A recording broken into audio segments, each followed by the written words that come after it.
Buenas tardes and half a day. Welcome to your Guam Commerce building.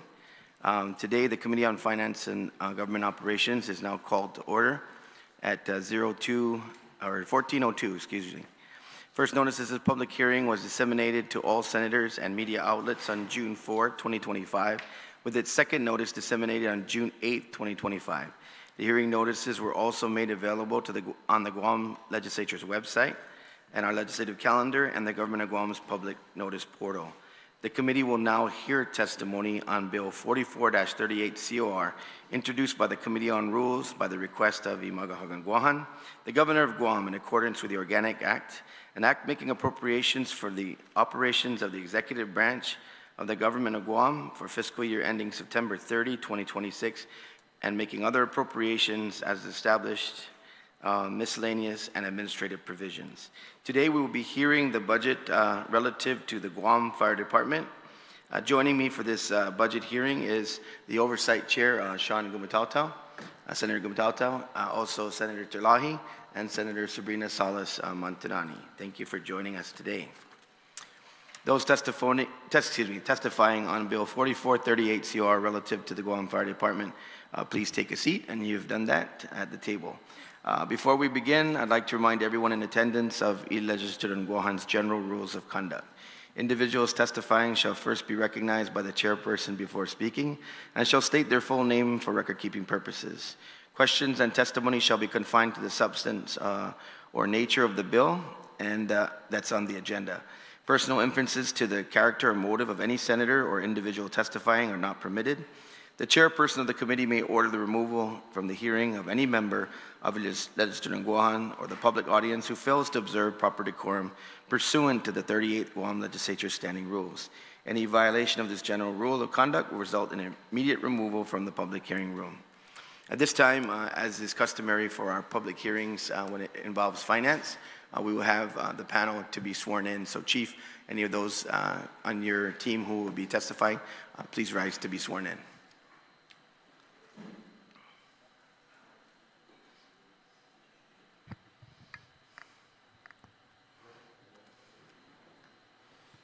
Please stand and raise your right hand. Ready? Under penalty of perjury, do you affirm that any and all information you provide today, whether it be verbally, electronically, and in writing, be the truth, the whole truth, and nothing but the truth? Mr. Chair, under the oath, you may proceed. Thank you, gentlemen. With that, we will now proceed to hear testimony on Bill 4438 COR relative to the Guam Fire Department.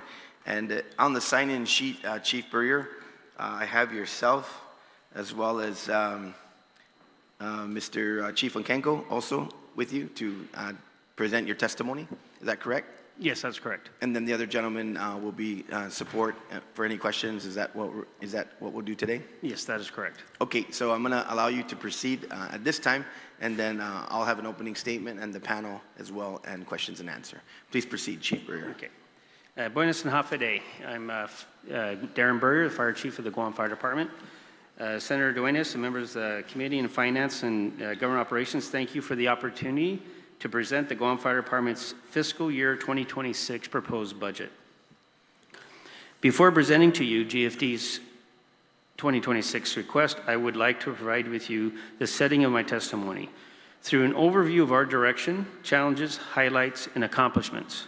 This will offer you a clear understanding of the professional services that the Guam Fire Department, including our dedicated administrative and support staff, as well as emergency medical dispatchers who serve our island community. Our ongoing guidance remains steadfast to fulfill our mission mandates while ensuring our staff is effectively led, well-trained, properly equipped, fairly compensated, and additionally, we strive to enhance efficiency and capabilities while strategically reducing expenditures. Lastly, we are committed to identifying opportunities for revenue enhancement through cost recovery initiatives and securing eligible grants. Our mission of the Guam Fire Department is to mitigate threats of life, property, and environment through education, prevention, and effective response to fire, medical, and environmental emergencies. The Guam Fire Department is mandated to provide the overall fire protection, fire prevention, fire suppression, and extinguishment and the protection of life and property connected therewith, requiring a comprehensive administration of an emergency medical services program, to including a wildland firefighting capability for the territory of Guam. The Guam Fire Department provides for the administers an extensive program of fire prevention inspections, public safety, education and training, international fire code enforcement, fire investigations, and review of plans for new and existing building construction. Additionally, Guam Fire Department operates and manages the Enhanced Emergency 911 Communication System, Land and Open Water Search and Rescue Program. Aligned with the Homeland Security and War on Terrorism initiatives, the Guam Fire Department continues to provide a comprehensive hazardous materials response team, an advanced life support program, a paramedic program, as well as a rapid intervention team to enhance emergency response capabilities. We accomplish our mission by promoting safety and maintaining a well-equipped, highly trained, and motivated force of professional firefighters, EMT, rescue personnel, emergency medical dispatchers, and promoting our fire prevention and other public safety programs. Our goals and objectives are as follows. Maintain timely, effective, and quality medical responses to all calls for the assistance to the island community, which will be accomplished by maintaining the mandate requiring all firefighters to be emergency medical technicians. We will continue to development of our training program so that all firefighters acquire National Registry Emergency Medical Technician and Fire Safety Pro Board certifications as fire service professionals to any type of emergencies. We'll continue to expand the Guam Fire Department's paramedic program, and we'll be developing blueprints towards a community paramedic program. Growing the current emergency medical dispatcher APCO certification requirements by adding the emergency medical responder certification for our E911 personnel. We will continue our public safety education and fire safety programs aimed at the youth within our communities that brings awareness and education that could potentially assist our youth in recognizing the need to call for medical or fire services. We will grow the self-inspection program for qualified small businesses in the community to meet the demands of fire code inspections. Continue our smoke detector, public safety education, and life safety programs, and implement a confidence testing program for fire protection systems. We'll host continued discussions with our first response partners to hold a multi-agency response exercise with both local and federal partners to enhance relationships as well as enhance our overall ability to respond to any crisis. We'll continue to train and equip our emergency hazardous materials response team and work closely with the Guam Environmental Protection Agency and Office of Homeland Security, Office of Civil Defense to equip against any type of hazardous situation which may present or pose a threat to the island and its community. We continue to the procurement and purchase of much needed emergency response vehicles and equipment to replace our aging fleet. Acquire a maintenance facility for Guam Fire Department fleet maintenance and repair section. We'll look into increasing public safety community outreach programs in an effort to educate our communities regarding fire safety while fostering stronger community relations in our villages and business communities. And we'll continue to pursue financial avenues or partnerships to build a Guam Fire Department headquarters, a Guam Fire Department training facility, and a next-gen 911 center. These goals and objectives continue to experience ongoing challenges such as retirements and extended military deployments and medical profiles. Despite these challenges, we remain a department that is a task, purpose-driven, and mission-focused. However, these absences within our department will continue to challenge our ability to meet the NFPA and OSHA standards, specifically the 2-in, 2-out rule, which determines our minimum manning standard. In line with the Governor and the Lieutenant Governor's commitment to our island safety, we continue to work with the administration and this body to address the hiring of additional firefighters. During fiscal year 2025, we graduated 32 fire recruits in March, with an additional 16 that will be graduating in September. This is a much needed addition to our ranks. However, despite their addition, since FY24, we have had 38 of our personnel retire or resign, and we are tracking an additional 4 by the end of this year. Public Law 3654, which authorizes Guam Fire Department to hire fire recruits to conduct a fire cycle yearly, has eased the burden tremendously, resulting in the gradual decrease in overtime expenditures without the hiring of additional fire recruits. We anticipate overtime expenditures to be increasing in order to maintain minimum manning. Excuse me. Despite the attrition rate we are experiencing and the challenges it poses, we continue to ensure that we achieve the mission of our department. In coordination with GCC, Department of Labor, and the School of EMS, we commenced the second paramedic course with 33 firefighters currently enrolled and are near completion of the training. Additionally, we have completed promotions of 5 personnel, 1 assistant chief, and 5 battalion chiefs to critically needed supervisory ranks. With the recent graduation of the 23rd fire cycle, we are currently training 16 fire recruits and make up of the 24th fire cycle. GFD also hired and trained 5 emergency medical dispatchers. Lastly, our community partnership and volunteering of GFD members that has resulted in the renovation, repairs, and painting of various fire stations around the island, along with the numerous charity drives, cleaning and painting of school bus stops, and donation of school supplies and equipment. We are pleased to announce, along with GURA and the Department of Public Works, the contract to build the new Sinahaña Fire Station was awarded in December of 2024 to Surface Solutions. We have also received and immediately put into service 4 newly acquired ambulances to serve in the community. We still have the intent in coordination with GIDA to secure alternate funding via interested business vendors to relocate the build a new Tumaning Fire Station. GFD also procured 4 new ambulances during this fiscal year. These ambulances have arrived and are now serving the citizens of our island. We continue the process of procuring required supplies and equipment that will assist in the full implementation of our paramedic initiative. GFD continues to meet the Guam Visitors Bureau on building a rescue station in Tuman. Additionally, GFD continues to work with DOA with their creation of an EMT and fire inspector positions. Lastly, through federal grants, we have begun the process to procure wildland fire PPEs and the installation of shutters at various stations, acquisition of a drone mobile command post, an auxiliary viewing station, procurement of a fire truck, and SCBAs.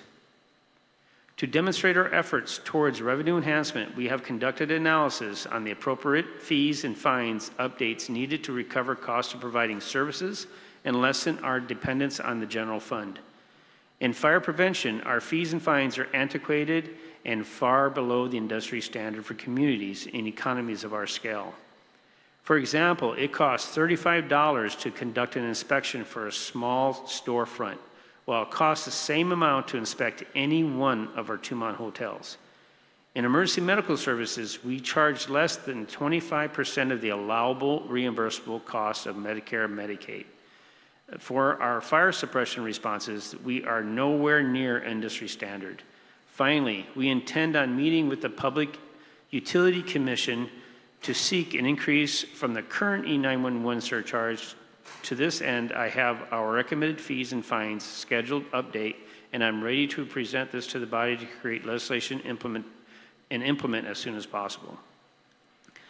The Guam Fire Department is an all-hazard response career organization that consists of the following: Office of the Fire Chief, Administrative and Support Services Bureau, Fire Prevention Bureau, Training Bureau, Emergency 911 Communications Bureau, Operations Bureau, and Special Operations Bureau.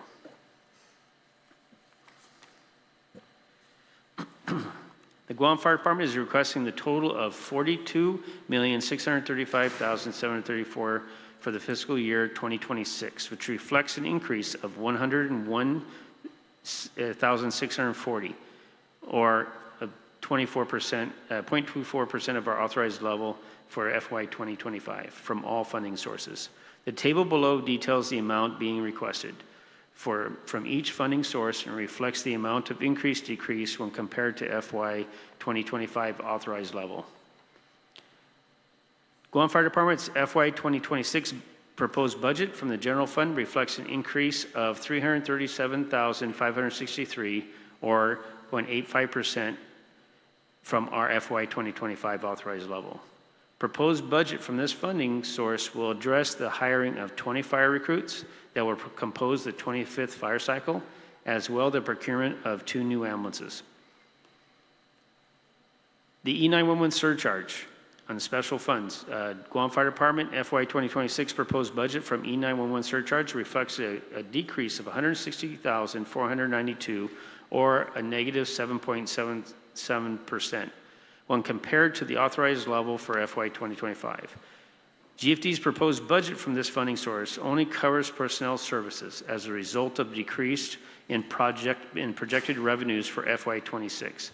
Unfortunately, this budget does not address the yearly maintenance costs for the NG 911 system of approximately $2.7 million.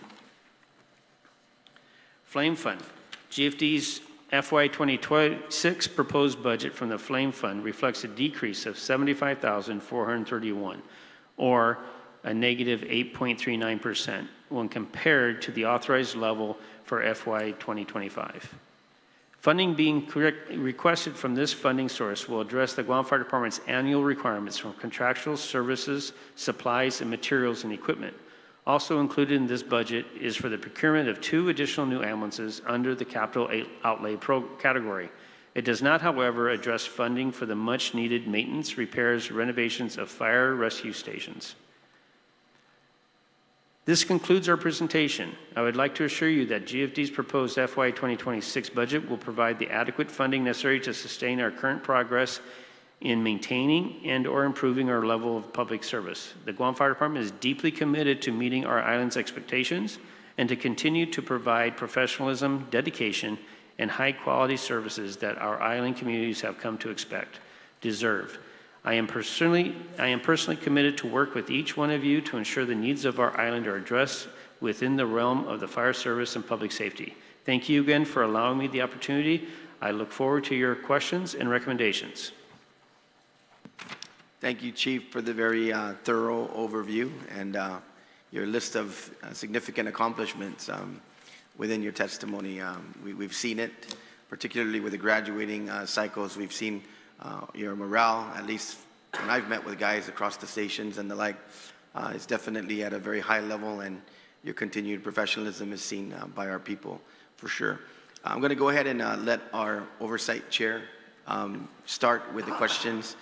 Before I do that, just to let some of our colleagues know, welcome Senator Talatidegui. The shaded area in the budget provided by OFB was done that way because essentially the governor's request is equivalent to your request. Is that correct, Chief Brewer? Yes, that's correct. Yeah. So just for your question and answer period, senators, these requests are equivalent, and there are no variances that you may see in some of the area. Of course, we're going to have to discuss the issue with the E911 fund, but I'm going to go ahead and allow the Oversight Chair to begin the line of questioning. Senator Gumtato. Thank you, Mr. Chair, and I want to thank all of the folks here from the Guam Fire Department. Thank you for your service to the people of Guam, and I know that all of our families really look to you all, and we, again, respect the work that's done here. So again, I wanted just to start by saying thank you for your continued service. And as your Oversight Chair, I think that some of the work I've been doing with you and the Chief's team has really opened my eyes to the real needs of the fire department. And as a policymaker, it's my role to be able to help you, and I stand committed to doing that today. Chief, I have a kind of a list of questions, and I'm just going to try to go in it as much as I can. And thank you, Mr. Chair, for the time today. Let me start with your allotment reserves for the fire department. What programs, equipment, supplies, and uniform personnel are impacted by BBMR's reservation of $4.4 million of GFD's FY 2025 appropriations as of March 31st, 2025?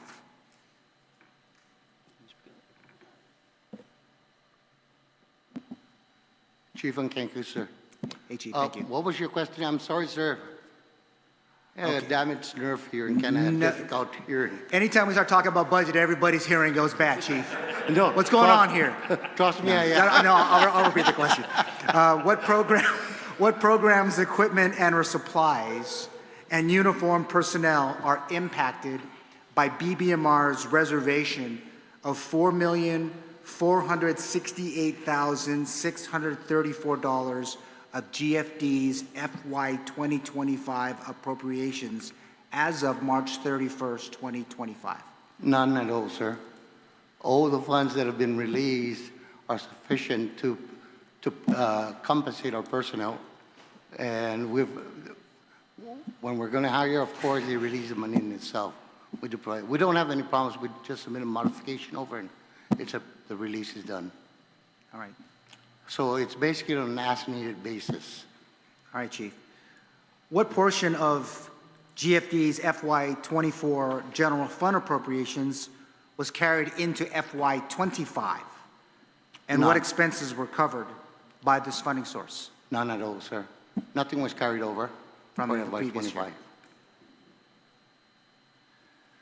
Let's move on to ambulances now. I know that you mentioned in your presentation, Chief, that we added 4. So does that mean that the total now of GFD's fleet of ambulances is now 20? Or does it remain at 16? No, it's Or sorry, basically 7. Sorry, 7. It's 15 right now, sir. We took 4 off the original list. They're not serviceable at this time, and we're going to recommend a survey of those vehicles. So, Chief, let me make sure. So you have 9 that are out of service? Pardon me? You have 9 units out of service and 11 in service. I just want to make sure my numbers are correct. Hold on, sir. Got a lot of documents here. Unless my math is bad. 9 that are serviceable at this time. Wait, say that one more time. Excuse me? Say that one more time. 9 serviceable ambulances at this time. As far Okay, as Chief, how many are in service today?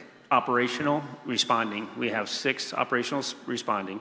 The other ones are being rotated out now that we have the new ambulances in. We're rotating the other ones that are older into maintenance in order to get the maintenance that they need. Okay, great. So 6 ambulances in service, 9 are out of service. Yes. Okay. Yeah. All right, so let me make sure. Okay. Now the budget includes funding for the 4 ambulances, $200,000 apiece. I know that using different funding sources, outside of the total amount of vehicles, anything else in the pipeline for you guys to bring online that you're aware of or you're looking for outside of this budget? Any federal sources, anything like that? I know you've been talking to Congressman Moylan. I think we all have been. Or grant, we do have a amount of approximately $450,000 to procure a new fire truck. So 1 truck. Just that. Okay. Thank you so much. All right. We can talk a little bit about your mutual aid agreements. I know that you guys do have them with the federal government and our friends, probably in the Northern Marianas, if you do. But let's talk about the federal military mutual aid for a bit. What portion of your 15,000 ambulance responses in FY 2024 were covered primarily by non-GFD or military federal resources?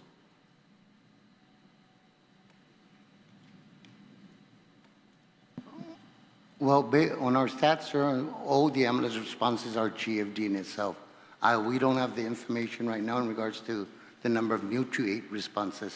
Yeah, I'm hoping that for the committee, you'll, at least the Committee on Public Safety, if you can, I'm very interested in the amount of federal runs you might have made. When we're doing mutual aid, you know, we want to make sure that we're capturing not only how many runs were made, because those have a cost. Yeah. So are you asking about mutual aids where we're responding to Yes, federal? to them. Okay.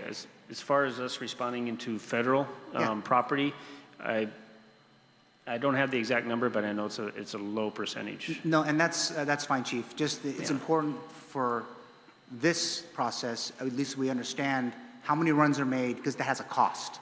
I mean, I'm not saying I'm going to go knock on the federal government's door and ask for a refund, but we do want to know what that impact, the cost that it is to the fire department.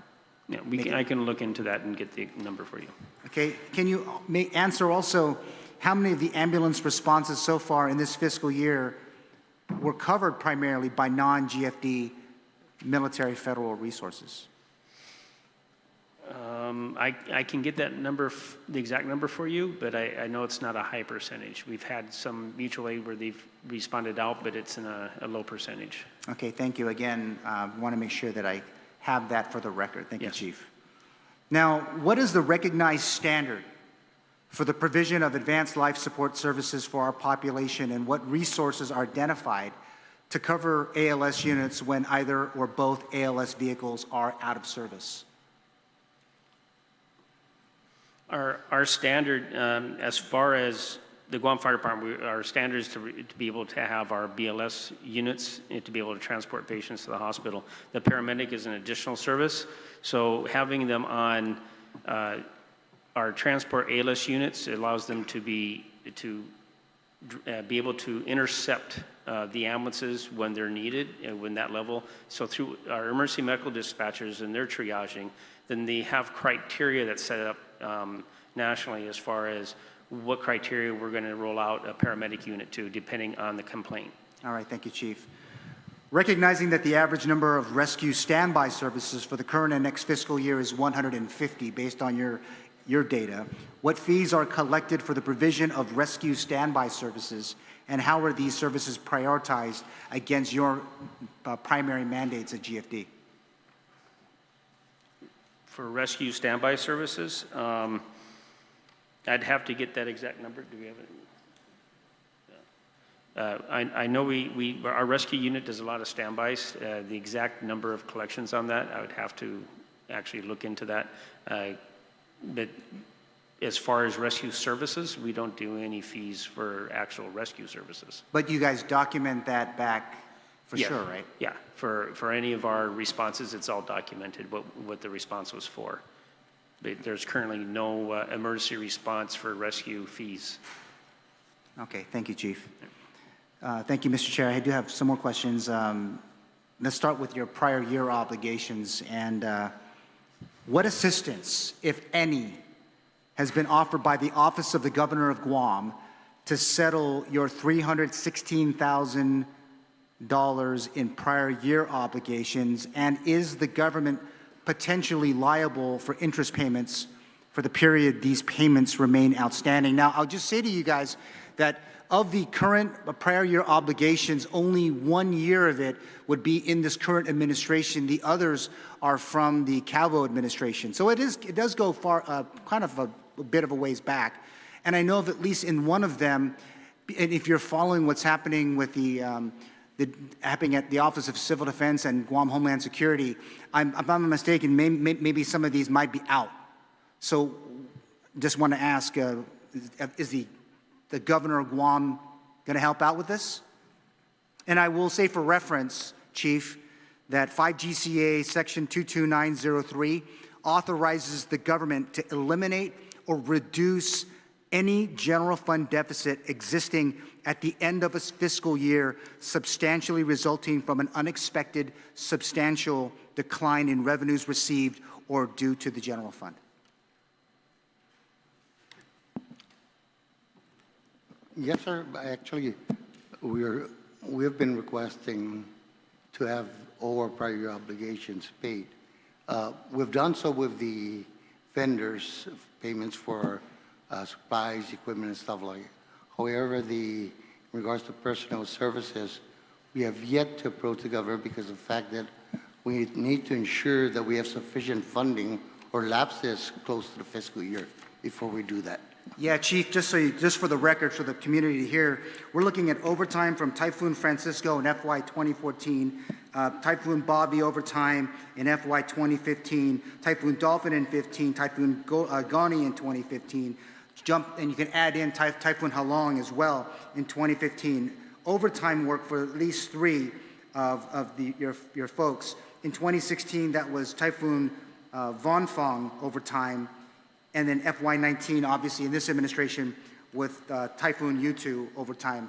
Again, hoping that after this conversation, you guys can get the governor to nudge you that $316,000 that you guys desperately need in your fire stations, Chief.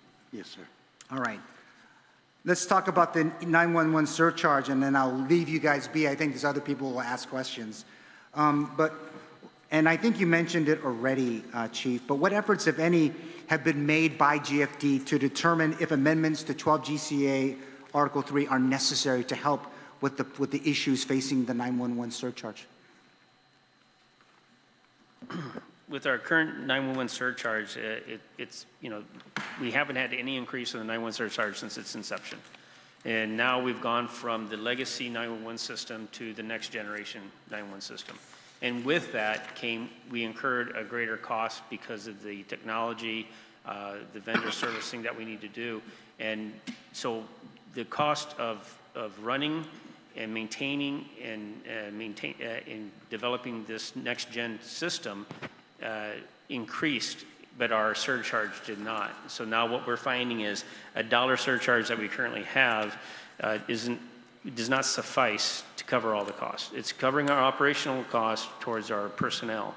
But when it comes to the vendor and maintaining a next-gen system and also to go forward, it will not do that. And what we propose is that we're looking at increasing our surcharge by another $2 to meet those demands conservatively. And there's other areas in the nation that have done this, gone from a legacy to a next gen, and they've seen a substantial increase in their surcharge in order to cover these costs. Yeah, and for the record, I mean, I think since 2001, when you started to, when the E911 surcharge went in play, it seemed to be okay for a point, and then obviously it didn't. Yes. And it hasn't even modernized.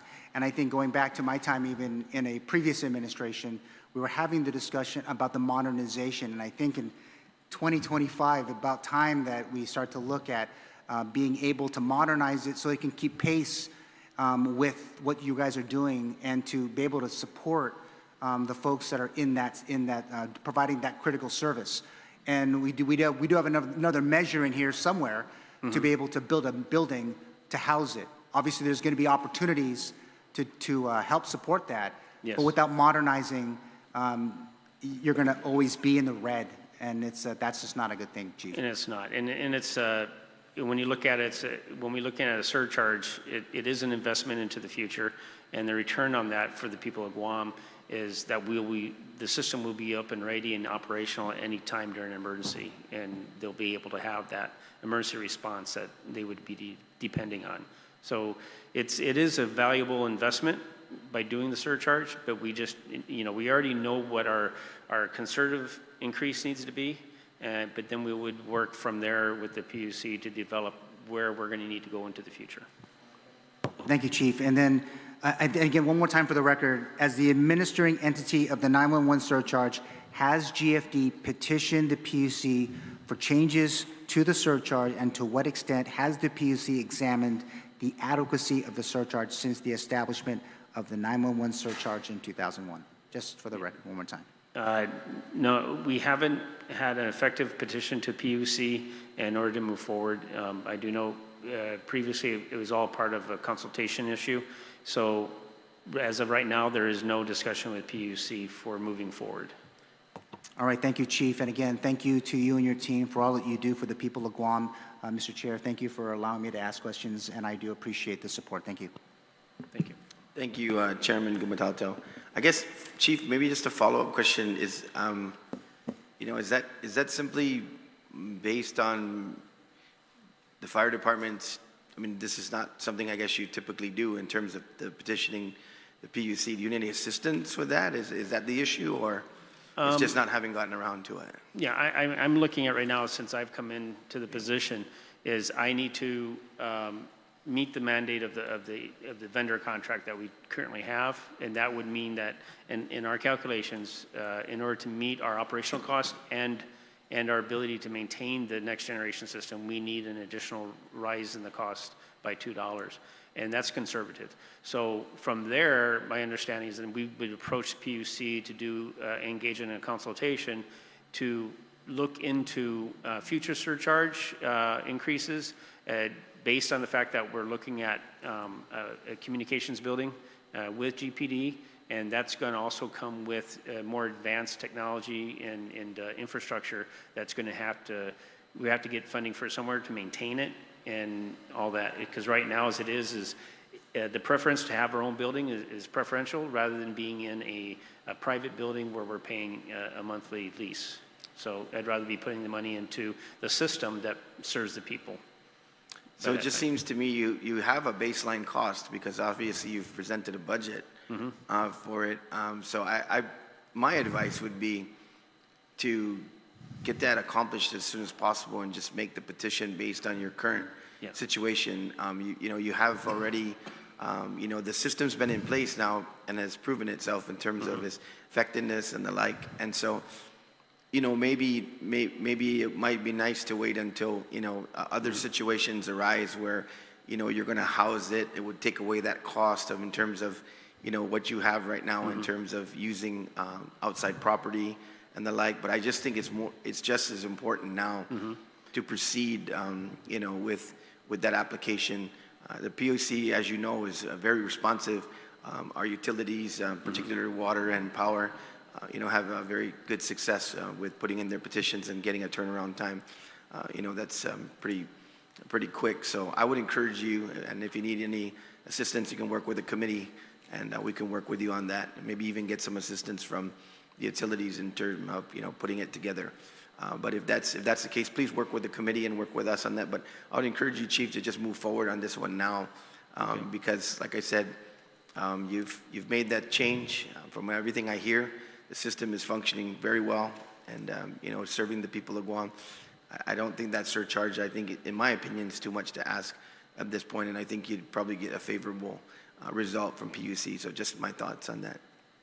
Senator Sabrina Salas-Montanani, any questions? Thank you, Mr. Chair. I had a question regarding also the E911 surcharge and maybe just some clarification in the presentation where it mentioned that GFD's proposed budget from this funding source only covers personnel services as a result of decrease in projected revenues for FY26. Unfortunately, this budget does not address the yearly maintenance costs for the NG 911 system of approximately $2.9 million. So are you saying that we're going to have to find 2.9 to pay for this? Because there's no... Yeah, going forward, that's why we would need a surcharge increase in order to cover these Are you costs. guys behind in paying? We were able to make a payment. We are behind a little, but not as much as we were. So there was a payment that was given to our vendor, and that was worked out with the BBMR in the governor's office on that. And How much were you guys behind? At the time, the 1.4, right? For the E911. At the time we were behind. At the time we were behind, I believe and we were working out the payment. We were behind 1.4, 1.5 million, and we were able to make a large portion of that payment to them. So there is still some outstanding, but it allows us to give us a little bit of breathing space in order to adjust our surcharge in order to have the funds to pay this. How much is outstanding? And is there a deadline that you have to pay to be caught up? That is, we work it out with the vendor as far as giving us a little breathing leeway on that. But currently, I believe the outstanding is probably around between 500,000 and 700,000 at this time. I'm not sure the exact amount. I'd have to check. Right. Do you have any other outstanding vendors that are awaiting payment for? No. No? Okay. With the Guam Memorial Hospital, they've come up with cost-cutting strategies. For example, they found ways to cut or are proposing possibly $21 million, right, to cut. So with the Guam Fire Department, this is something that I've heard, so maybe you could give me clarification on. Are the assistant fire chiefs still pulling chief of the day? And how much is it costing in overtime if that's the case? And what's their justification for it when they have the battalion chiefs at the stations? Okay, we're based on a paramilitary organization where we have chains of command. And on any shift, you have your battalion chief who oversees their battalion. So we have a northern command, we have a southern command, and we have the special ops command. And each one of those commands have battalion chiefs, giving us 3 battalion chiefs. So in order for us to have proper oversight and continuity at incident commands that would involve more than one of those commands coming together, and also for a mutual aid response, our chief of the days are there for that. And that's also by NFPA regulations, so that our assistant chiefs pull 24-hour chief of the day. They're there to respond to any major emergencies, also to become instant commands at the scene, coordinate efforts on behalf of the chief, and make sure that emergency operations are continuous. I see. Okay. Because I'm just hearing that they're not needed to pull the extra hours. It's just a way for them to collect No, they're overtime. pulling their uniformed firefighters that work the uniformed firefighter hours, which is the 120 hours. So they pull administrative duties, and then they pull their 24-hour duty in order to. And these assistant fire chiefs, they sleep at the fire stations? They sleep at their designated areas that they have to pull it. So depending on the chief of the day, they have designated areas where they'll do it, like PD fire stations, one place where chief of the day will pull duty. Sinahani station was one of the stations, and given whoever the chief of the day is, they identify their place to be bedded for that night. But is it necessary? Yes. It is absolutely. It's a federal regulation that you have to have this assistant fire chief on top of having a battalion chief. If we don't have a chief of the day, a central high-ranking person to be able to coordinate the efforts, then you would end up having battalion chiefs that are trying to make a decision at a fire scene or any emergency scene, and they're all of equal rank. So you need that one person that comes in, the span of control and command is what that is. So every battalion chief has so many captains under them. So if they have, Southern Command has 3 of their stations responding to the same alarm, that commander will respond to that alarm, and he has ultimate command over all those units. It's not 3 different fire captains arguing about who's going to do what. And so it'll be the same way with the battalion chiefs. So we got 3 engine units responding to a fire within another command's area.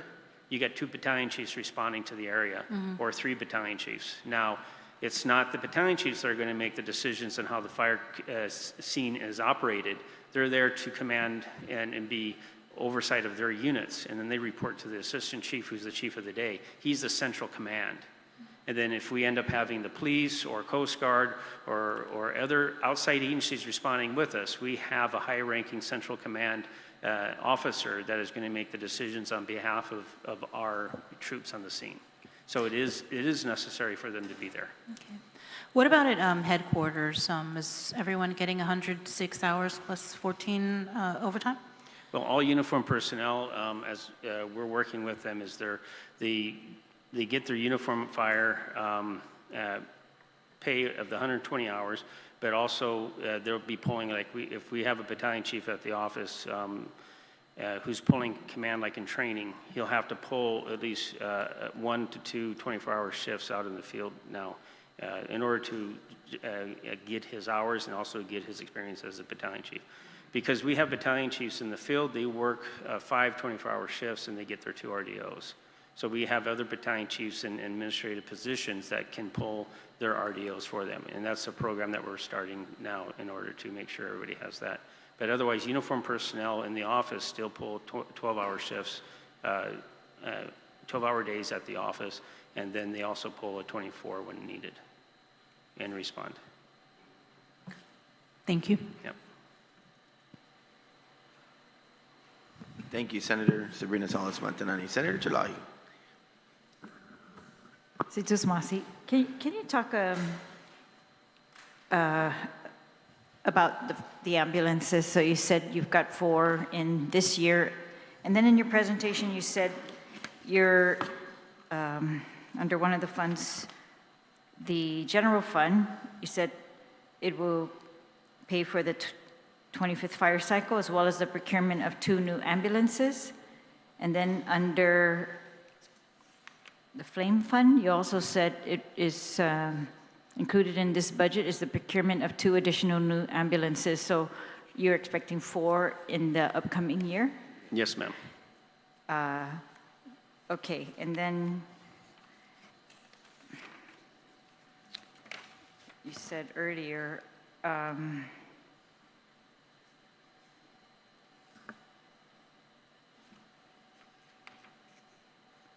right, that you also have these capital outlay expenditures that you're planning for. Is that in the amount of, what is the amount of capital outlay that you have? The only amount... 800,000? Yes, that's 400,000 under the general fund and 400,000 in the flame fund. So it's a total of $800,000. Okay, so And the that's for the procurement of the ambulances. Okay, so that 800 is for ambulances alone?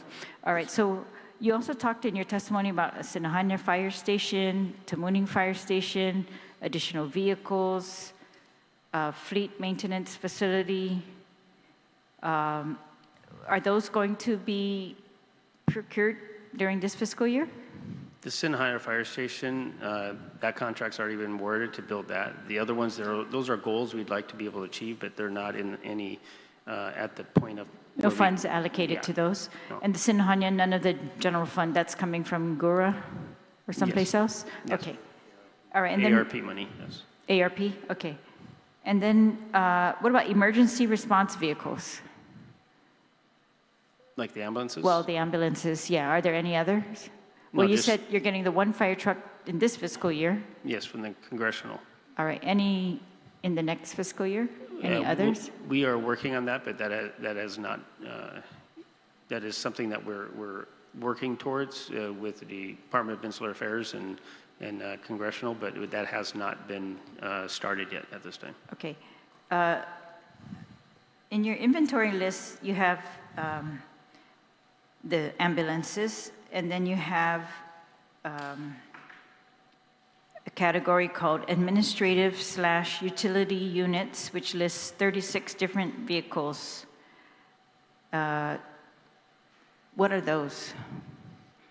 Those would be the chief of the day, chief vehicles? Yeah. Yeah, so administrative vehicles, like for fire prevention officer, fire inspectors, they have sedans that they go around in.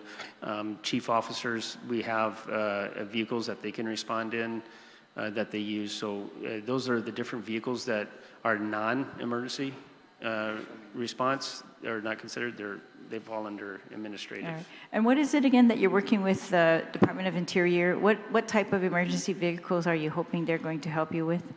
The Insular Affairs, we're hoping to work towards, they've already purchased in the past fire trucks for us, so we're hoping in the future that we'll be able to work with them on doing the same thing. Trucks, fire trucks? Yes. So what about those vehicles with the EMS or the EM? Our ALS units, Yeah, ALS, yes. those are like the administrative vehicles. Those are the administrative yeah, vehicles? Well, they're categorized as that. So Okay. they're SUVs that are outfitted with lights and sirens, and we're able to carry our paramedics to intercept ambulances with. All right, so out of the 28 of the 36 that are listed as IS, I guess, in service, how many of the 28 are dedicated towards that type of purpose?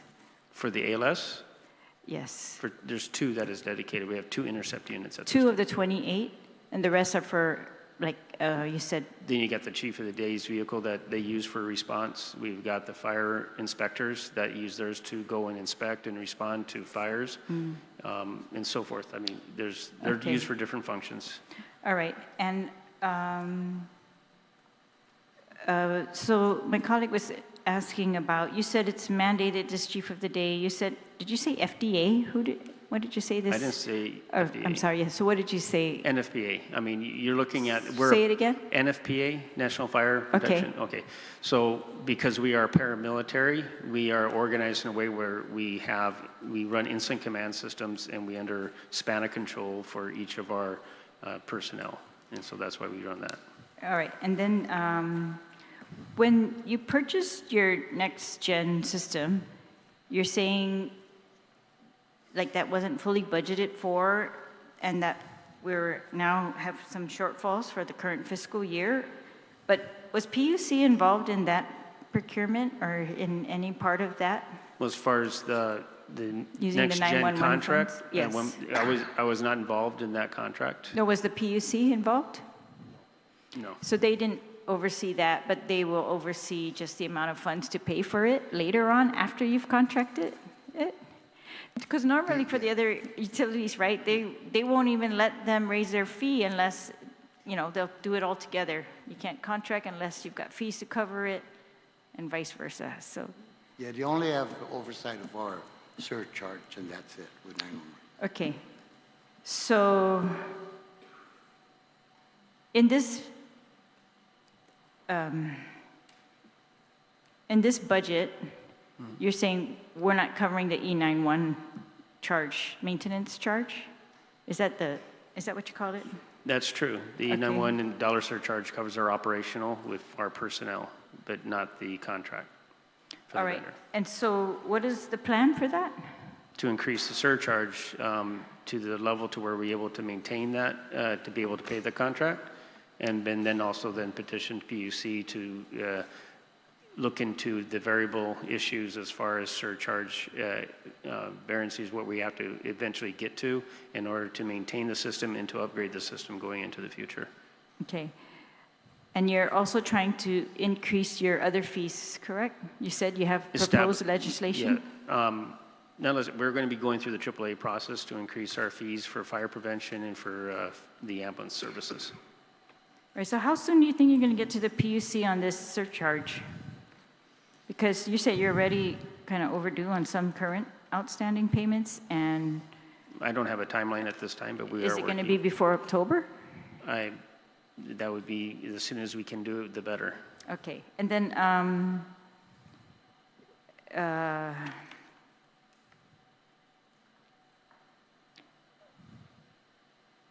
you said you're working with DOA for the creation of the EMT and fire inspector positions. You're saying these positions do not currently exist in your... They currently exist as uniform positions, firefighter EMTs, because all of our firefighters are required to be EMT. All of our fire inspectors are firefighters. So what we're looking for the EMT and fire inspector position is to create a civilian position, so that way they could work an 80-hour position and be able to give that services. All right.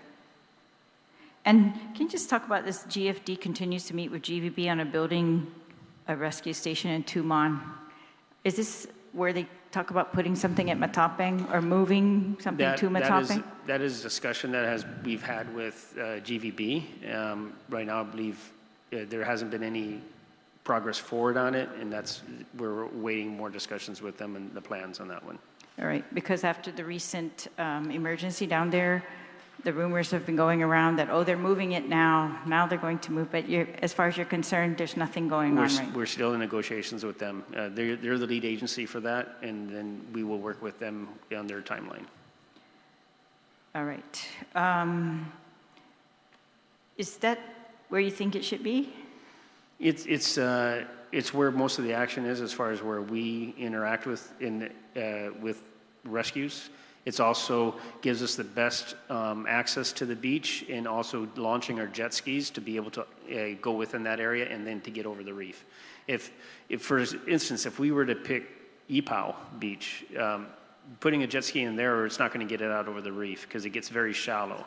So it would be useless to have it there. Having it in Matapeng, we have access to go over the reef from that direction. All right. Does putting it there mean you're going to close the one down here or anywhere else? No. It's an additional? Yes. So it's all right. And if, let's say GVB was able to do that, you're able to staff that? Yes, we'd be able to staff that. All right. So you talked about the new fire cycles result in a gradual decrease in overtime expenditures. But how much of your budget is allocated for predicted overtime for the next fiscal year? Is it the same as last year? Because your budget's pretty much the same.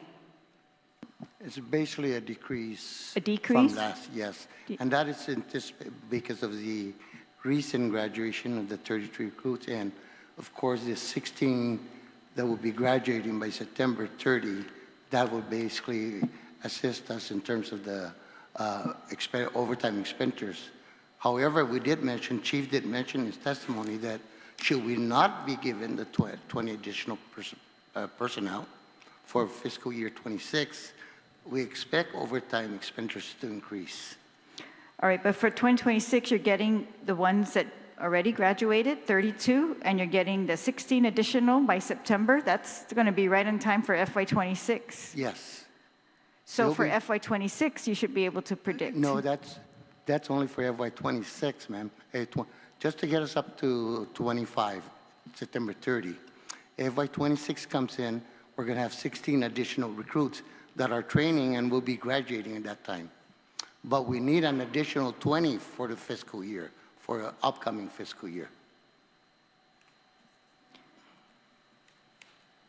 You need 20 more, or Right. your overtime will stay the same as it is in this current fiscal year? No, with that 20, come October 1st, with the addition of the 16 that are graduating, that's going to decrease the overtime expenditures. However, like I said, should we not be allowed to hire additional 20 in FY26, we expect the expenditures to increase. And of course, the increase is going to occur because as new vehicles, as new units come out and be in service, we're going to require additional personnel for those. All right, so what are you predicting for overtime this year versus last year? Or the coming 26 versus 25?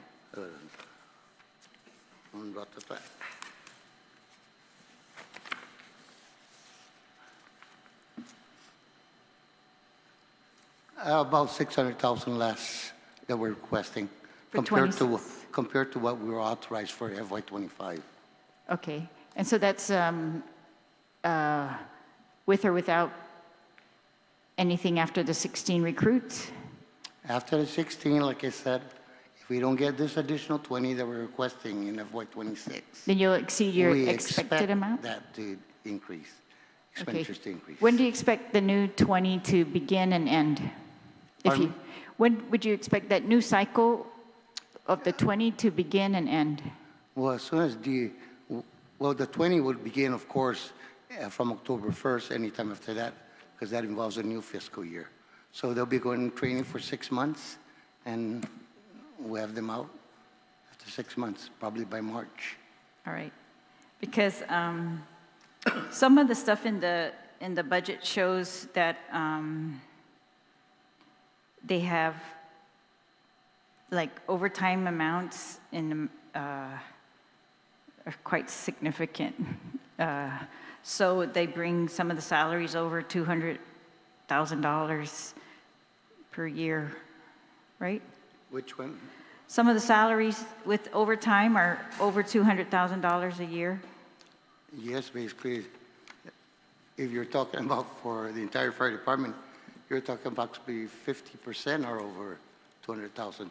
That's Right. including salaries and benefits, of course. Okay, well, I'm just talking without benefits, but, okay. Yes.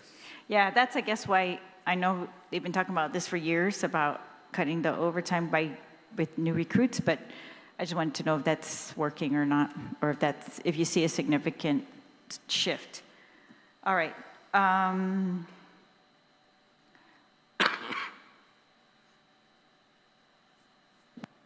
All right, for me, I think that's it.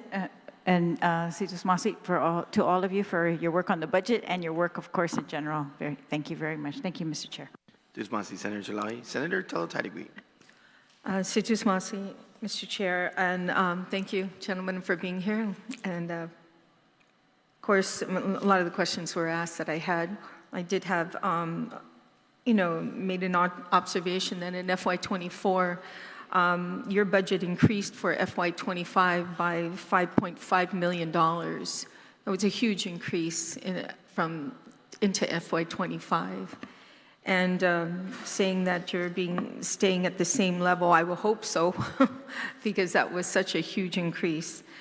And I've noticed too, when the senator was talking about overtime, I've noticed that the benefits are quite substantial from FY24 to FY25, from 7 million to 11 million. And then there was just a slight increase going into 2026. So can you tell me what that huge difference was between 24 and 25, our current one right now? That's because of the increase in the retirement rate and the increase in medical and dental insurance, ma'am. And you don't anticipate that in FY26 there's not going to be an increase? Crossing our fingers, they don't. I think all the agencies most are especially the crossing medical fingers and and toes, because we all know that the cost of medical and healthcare has gone up substantially, so that may go up as well. But there was quite a big increase into the fire department in between FY24 into 25. And with that increase, now we're looking at almost the same budget, going into FY26. But what are some of the challenges that the fire department is currently facing, and how much of this proposed budget is addressing that? Our proposed budget, we're pretty much addressing most of our needs with the proposed budget. But looking at our challenges, like E911, we're looking at increasing the surcharge to meet that need. And as far as meeting our mandates of providing fire and EMS, fire prevention services, our budget allows us for that. But then in order to continue giving our advanced services, and also the fire prevention, we're also looking at increasing our fees in order to meet those challenges. Because providing advanced life support, the paramedic services, there is a cost to that, and that is based on the use of the system. Your current budget that you requested, will it help improve the emergency response time across Guam, across the island? Well, given the fact that we have the ambulances, but our emergency response time, we meet the national standard for that. Say that one part. I said we meet our standard for emergency response times from the time the call is taken to the time our units roll out. Our units do meet that standard. And this budget helps you meet that standard? Yes. Okay. Helps us maintain that. What section of the budget is used for, public safety awareness, outreach programs, community prevention, education, things like that? What part of the budget does that? That would. That's part of the miscellaneous. Oh, wait, turn on your microphone, please. That's part of the miscellaneous category. Category. And it's basically fire prevention in itself that does that, including the PIO. Yeah. I noticed in FY24 there was none. And then in FY25 it was 128,000. And now your amount is 183,800. And this is where the majority of this is for prevention and awareness and outreach? No. Miscellaneous categories also include uniform allowance, uniform costs for all firefighters. So that's where the bulk of that is. Oh, the bulk of it is about from 90%, 95% of that. Okay, not under equipment, because I don't see anything under equipment. How about responses? What about hazmat? Because there's several areas that you respond to as firefighters, not just for fire, but chemical spills such as that. How is the agency addressing any shortfalls there or needs? Most of the needs, we have within our budget what we do, but also we work with CST through the National Guard, and also get funding through Guam EPA and stuff for different needs we need for hazmat. Okay, so it's covered under that one. Okay. Okay, other than that, I appreciate all the hard work that you do, and I wish you guys the very best. Thank you so much, Mr. Chair. Senator Tadigui. So just a few follow-ups for me. So, Chief, once again, so there is a reserve 4.4 million on your account right now since March? Yes, sir. So you mentioned that the way you're obtaining those funds is by request and you're getting timely releases? Yes, yes, sir. Okay.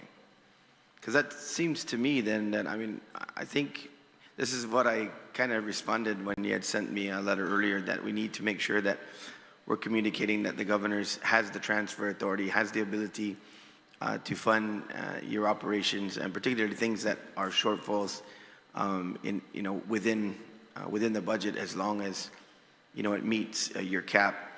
So, Chief, what I'm looking at here, in terms of your numbers, current, and then what the cycle that you're finishing, and your attrition versus your in, it looks basically break even. I would say 40 in, 40 out, plus or minus a couple.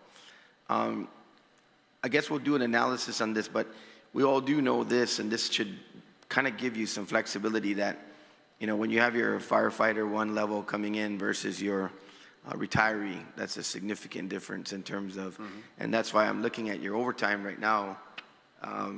If we track based on your authorized level in 2024, you're at 6.4 million, and then authorized level for 2025 is 5,189, and your governor's request in 2026 is 457.